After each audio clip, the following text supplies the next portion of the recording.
Fighting Blindness Canada's Young Leaders program is a career-oriented initiative that provides young people living with vision loss in Canada with the tools they need to develop their skills and pursue rewarding careers. The session you're about to watch is a recording. To learn more about the Young Leaders program, please visit the link in the video description below. The Young Leaders program is proudly supported by RBC Future Launch, Rhythm Pharmaceuticals, and the J.P. Bickell Foundation. We hope that you enjoy the session and share your thoughts with us in the comment section below. Thank you for watching. Alrighty, I guess this will bring us to the career panel. So we're going to do this in two stages, as you guys are aware. We're going to start off with just a quick little introduction for everyone. I'll let them introduce themselves, and I'll just facilitate, ask some questions. And then once we're done this, we'll take a little quick break afterwards, and then we'll go on some breakouts afterwards. So there's four of us, actually. Ahmed's running a little behind, so he'll join us when he gets here. So starting from you guys' left-hand side, we have Kevin Shaw here. To his right is Luca, and to her right is Ali. And I'll let them give you more about them. So let's start with Kevin. Kevin, can you tell us a little bit about yourself? Just introduce yourself, where you're from, Sure. And what's your current role and what do you do? Okay. Hi, everyone. My name is Kevin Shaw. I am the Digital Accessibility Lead at Tangerine. A little bit about myself. I'll just try and do this as quickly as I can. I started my career actually in broadcasting. I went to what was then called Ryerson University for Radio and Television Arts. I did a lot of freelance work as an audio producer, music producer, and DJ. Landed a full-time gig in radio. I worked in radio for about 8 years as the production coordinator at CHOY Radio in Toronto. Went back to school, did another master's at Ryerson, and eventually got the startup bug. I launched a tech startup called Tell Me TV, and that was basically a Netflix for the blind with described video. I exited out of that. I ended up working at CNIB, running a national entrepreneurship program for a couple of years with them, and concurrent to that, I was in the midst of launching a second startup, and slowly began to kind of make my way over into the accessibility space. I did some freelance accessibility consulting, and now I'm at Tangerine. I've been there for about a year or so. Perfect. Thank you. If you want to just hand the mic. Yeah. Okay. Hello, my name is Luca. Thank you so much for having me. I'm an advisor with the Government of Ontario. I provide risk-based advice on a variety of issues. Prior to this, I was a geopolitical conflict analyst with the Government of Canada, working in both Ottawa and India. In addition to this, in my spare time, I'm a singer-songwriter and musician, currently working on my first album. And I have retinopathy of prematurity. So, yeah. I'll save the details for, I think, the next question in terms of my career. Actually, or do you want me to? Yeah, let's just go through that as well. Okay, cool. 'Cause I think Kevin shared a little bit. So. Sure. Okay. So, oh boy. I made notes for myself and then I poured water on them. So far, so good, right? So in any case, I'm going to try to keep this brief.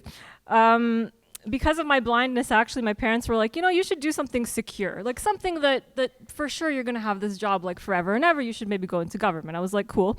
And they said, you like languages, you like traveling, blah, blah, blah. Why don't you go into diplomacy? Well, I didn't end up in diplomacy, but I did end up studying international relations at the University of Toronto. My interest was conflict analysis, mainly because I am Croatian and I grew up at a time where Yugoslavia was falling apart rather violently. And my parents took me there on vacation. That's a whole other discussion. So I vacationed in a war zone, and that really interested me because I was curious. I'm like, why do countries go to war? Like, I saw a lot of the carnage. I didn't understand how people could mobilize entire populations, and so that was a huge interest of mine. Still is, always will be.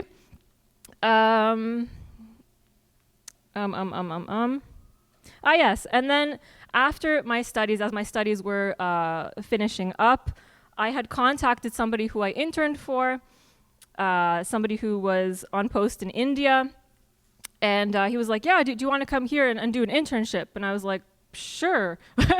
And in any case, he asked me, like, are you willing to work for free? And I looked at my mom and she said yes. And then in 3 months, I was in India for 6 months, working as a water security researcher at the embassy, at the Canadian Embassy in India. After that, I came back, did a bit of soul searching, decided, yes, I do want to do this. I found an opportunity in the federal government, worked in various departments in the federal government until I landed where I am today in the province. And I think that is about it. Oh, yes, and then I did music on the side in the evenings. Sorry, that was jumbled, but, you know. No, that was good. It was a lot. Ollie? Hi, I'm Ali, and I live in Regina, Saskatchewan. I'm a scientist by profession, although that is pretty vague. So to be specific, I am an experimental subatomic physicist. So I did my undergrad back in my home country from Pakistan in physics. I was in my first year of undergrad when there was this famous announcement of discovery of so-called God particle at the Large Hadron Collider in CERN back in 2012. So that is what motivated me to pursue my career in subatomic physics. I then did my master's, and during my master's, I was fortunate enough to work with the same experimental collaboration who made the discovery at CERN. I moved to Canada back in 2019 for my PhD. I am currently doing my PhD, hopefully finishing very, very soon. Right now, I work with leading research facilities in the US, namely Jefferson Lab in Virginia and Brookhaven's National Lab in New York. We smash particles together, and then we study what comes out of that. That's what I like to do. And yeah, that's about it. Perfect. All right, so a big part of this career panel, our objective is to try and give people a different taste of different careers and whatnot. So that's where I'm going to lead in with this next question, which is, what's it like? What's a typical day like in each of your careers? So what do you do? Walk us through it. We'll start with Kevin. One of the things I forgot to mention is that I'm also a TV host on AMI. I host a show called Mind Your Own Business, which is a show that helps entrepreneurs with disabilities take their businesses to the next level. So my typical days are kind of atypical because I'm sort of mixed between doing work for the bank. So as a digital accessibility lead, my day basically looks at doing what we call build support for the various squads within the bank that are building the website, that are building the apps for Android and iOS. And people come to me and ask all kinds of questions about accessibility. What should the button labels be? What should we do about alt text? And that's kind of the micro of what I do. But a big part of that as well is looking at vendor relationships. So if we're getting software from somebody else, we're making sure that software is accessible so that the end user can use that with a screen reader. Basically looking at research. So we've gone out, we've done research within our customers to figure out what it is that they are having issues with our app and website, and then going through and fixing that, and then basically coming up with strategies and roadmaps to lead what we call the SDLC, the software development lifecycle, so that we're producing software that is accessible and not going back and correcting things after they've shipped. I will pass this on. So I work hybrid right now. I work a little bit at home and in the office. I split my time. But basically the way that I have a lot of autonomy in terms of how I structure my day. But I like to wake up and have my breakfast. And while I'm having my breakfast, I do something creative just to kind of get that part of my personality needs met. And then I start my work. So we have clients. Our office in the government has clients across the across the ministry, and we'll get taskings. And so we respond to those taskings. There's a bunch of research involved. I tend to analyze my inputs, then I write briefing notes. And I do get to utilize some of that conflict analysis that I've spent so much time looking into. I've developed expertise in certain conflict zones. And so, when we've got people traveling or investments happening, like I do the risk analysis in terms of like the political risk, like how stable is this country, that sort of stuff. I have dinner with my family, and then I spend my evenings doing creative things again.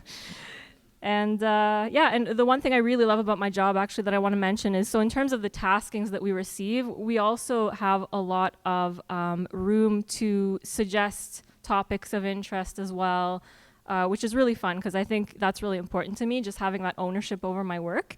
So yeah, that's probably, I love that part of my job. Moving along.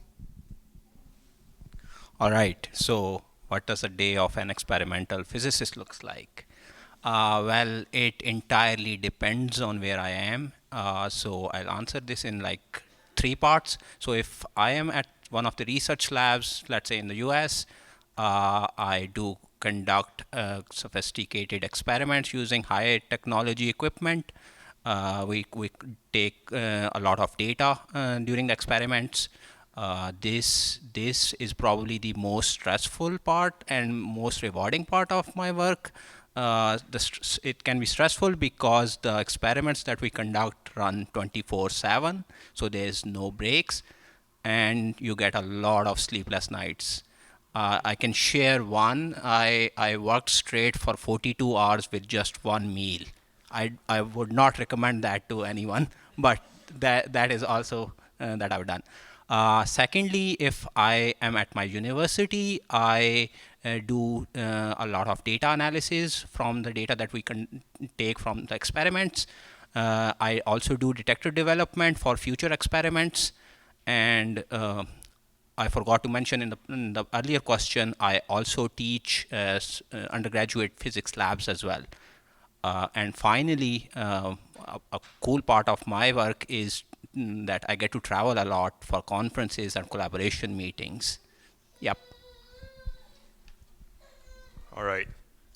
Ahmed just walked in a little late, so I'm going to put you on the spot here a little bit. Ahmed, if you can just tell us where you're from, like where do you reside? Sure. What you currently do? Tell us a little bit about how you got there, and the fourth part of that question is walk us through a day in.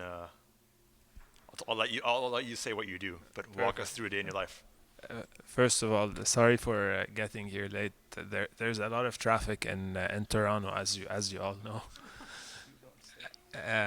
So I'm originally from Lebanon, but I moved to Toronto about 8 years ago. So I came to study here, grad school, finance and economics, and then since then I started working in trading. So at one of the at BMO, so on the in sales and trading, and then I've been doing that. I did that for about 2-3 years in like a rotational program, and then right now I'm still within like the trading department, but I work more so on like risk management. So basically to help the bank manage some of the risk in its loan book and so on. Haamid, you mind saying what the other question was? What's a typical day? Yeah, so working in trading is it's pretty. When you first start, when I first started, it was a really stressful environment because everyone has like 2-3 screens in front of them, lots of lots of shouting, lots of it's a very dynamic environment. There's not much time to think. You have to take decisions really quickly. But with time, I personally started liking it. I found the environment, pretty stimulating, and where I prefer to to work under under pressure. It's very like cooperative, so everyone is kind of sitting next to each other. You talk a lot with your colleagues. They're all kind of interacting throughout the day. The drawback is that you cannot really have lunch outside of your desk because you need to be in front of your screen most of the time. So we usually like bring our lunch and eat it on the desk. But in general, like it starts early, but you don't stay like super late. So when kind of the market closes around 4, people tend to leave about 5 or 5:30.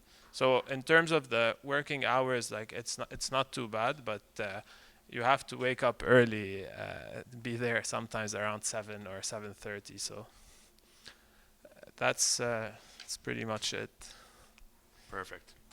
And I'll go through this last question. If you guys can try and keep your answers a little brief, we'll try and fly through this one as well. What's one of the biggest challenges you've faced? How did you overcome that? I know that's not a very simple question either, but if you can give us a streamlined version, you guys will all have the opportunity to talk more during your sessions. We'll start with Kevin. Such an easy question to formulate a quick answer. I would say that one of the biggest challenges in starting my career was basically finding an employer that was willing to take a chance on someone with a disability, while at the same time I was kind of being an entrepreneur myself. And balancing those two things is pretty neat. One way, and I'll talk about this in the breakout sessions, is proving that you are able to do the work, and then actually going and doing the work once you're hired. Pass this to you. So I consider myself partially blind because I do still have quite a bit of sight left. So the accommodations that I have needed have been rather minimal. I would say my biggest challenge has come not so much from my visual impairment, but from my mental health. And so for my whole life, I've been dealing with anxiety, depression, ADHD, childhood attachment stuff. And my biggest accomplishment, like if you were to ask me, like, what is the thing you are most proud of in your life? I would probably say it is the self-mastery that I've achieved after over a decade of learning psychology, trying to figure myself out, really developing a close, I would say, close relationship with myself, a thorough understanding of myself. And, today I can say that I know who I am and I know what I want, and I feel pretty confident in my abilities, and that's priceless to me, so.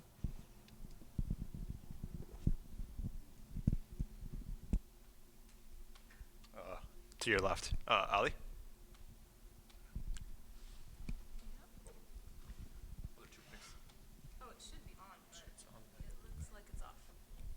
Can you hear me? Yeah. Oh, perfect. Okay.